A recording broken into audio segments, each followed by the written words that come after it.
ਵਾਹਿਗੁਰੂ ਜੀ ਕਾ ਖਾਲਸਾ ਵਾਹਿਗੁਰੂ ਜੀ ਕੀ ਫਤਿਹ। ਅੱਜ ਦੇ ਦਿਨ ਦੀਆਂ ਅੱਜ ਦੀ ਇਸ ਸਿੱਖ ਡੇ ਪਰੇਡ ਦੀਆਂ ਤੁਹਾਨੂੰ ਲੱਖ ਲੱਖ ਵਧਾਈਆਂ। ਮੇਰੇ ਭਰਾ ਕੰਗ ਸਾਹਿਬ, ਢਿੱਲੋਂ ਸਾਹਿਬ, ਗੋਪਾ ਰਾਏ ਜੀ, ਬਲਾਕਾ ਸਿੰਘ ਜੀ, ਸਮੂਹ ਕਮੇਟੀ ਤੇ ਬਾਕੀ ਸਾਰੀਆਂ ਟਰਾਈ ਸਟੇਟ ਦੀਆਂ ਕਮੇਟੀਆਂ ਜਿਨ੍ਹਾਂ ਨੇ ਕਿ ਆਰਗੇਨਾਈਜ਼ ਕੀਤੀ ਆ। ਪਿਛਲੇ 34 ਸਾਲਾਂ ਤੋਂ ਚੱਲਦੀ ਆ ਰਹੀ ਹੈ ਪਰੇਡ। ਇਹ ਸਿੱਖ ਕੌਮ ਦੀ ਚੜ੍ਹਦੀ ਕਲਾ ਦੀ ਇੱਥੇ ਪ੍ਰਤੀਕ ਹੈ।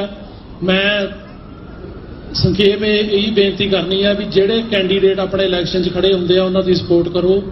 ਉਹ ਸਾਨੂੰ ਕਰਨੀ ਚਾਹੀਦੀ ਆ। ਉਹਨਾਂ ਦੀ ਜਿੰਨੀ ਵੀ ਮਦਦ ਹੋ ਸਕੇ। ਬੜੀ ਖੁਸ਼ੀ ਹੁੰਦੀ ਆ ਦੇਖ ਕੇ ਕਿ ਜਿੰਨੇ ਇਲੈਕਟਡ ਅਫੀਸ਼ੀਅਲ ਐਤਕੀ ਇਸ ਪਰੇਡ ਦੇ ਵਿੱਚ ਆਏ ਆ, ਜਿਵੇਂ ਕਿ ਸ਼ੁੰਬਰ ਸਾਹਿਬ ਆਏ ਆ ਜਾਂ ਮੇਅਰ ਆਏ ਆ ਜਾਂ ਹੋਰ ਸਾਰੇ ਆਏ ਆ, ਕਾਂਗਰਸਮੈਨ ਆਏ। ਇਹਦੇ ਨਾਲ ਸਿੱਖ ਕੌਮ ਦੀ ਜਿਹੜੀ ਪਛਾਣ ਆ ਉਹ ਬਣਦੀ ਆ। ਜਿਹੜਾ ਪੋਲੀਟੀਕਲ ਪ੍ਰੋਸੈਸ ਆ ਉਹਦੇ ਵਿੱਚ ਅਸੀਂ ਪਿੱਛੇ ਰਹੇ ਆ। ਐਤਕੀ ਇਹ ਸਾਨੂੰ ਜਿੰਨੀ ਵੀ ਪਾਰਟਿਸਿਪੇਸ਼ਨ ਵੱਧ ਤੋਂ ਵੱਧ ਹੋਵੇ ਇਸ ਪ੍ਰੋਸੈਸ ਦੇ ਵਿੱਚ ਅਮਰੀਕਾ ਦੇ ਵਿੱਚ ਕਰਨੀ ਚਾਹੀਦੀ ਆ। ਕੈਲੀਫੋਰਨੀਆ ਦੇ ਵਿੱਚ ਵੀ ਇਸ ਕਿਸਮ ਦੀ ਜਿਹੜੀ ਪਾਰਟਿਸਿਪੇਸ਼ਨ ਆ ਉਹ ਅਸੀਂ ਕਰਦੇ ਆ।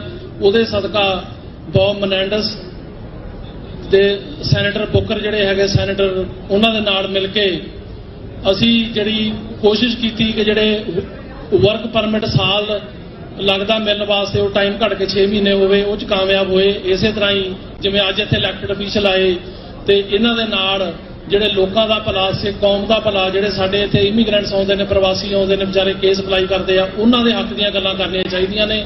ਇਹਦੇ ਨਾਲ ਹੀ ਸਾਡੀ ਜਿਹੜੀ ਪਛਾਣ ਆ ਉਹ ਜ਼ਿਆਦਾ ਅਮਰੀਕਾ 'ਚ ਬਣਨੀ ਆ। ਇਹਨਾਂ ਗੱਲਾਂ ਦੇ ਨਾਲ ਹੀ ਸਾਰਿਆਂ ਦਾ ਧੰਨਵਾਦ। ਵਾਹਿਗੁਰੂ ਜੀ ਕਾ ਖਾਲਸਾ, ਵਾਹਿਗੁਰੂ ਜੀ ਕੀ ਫਤਿਹ।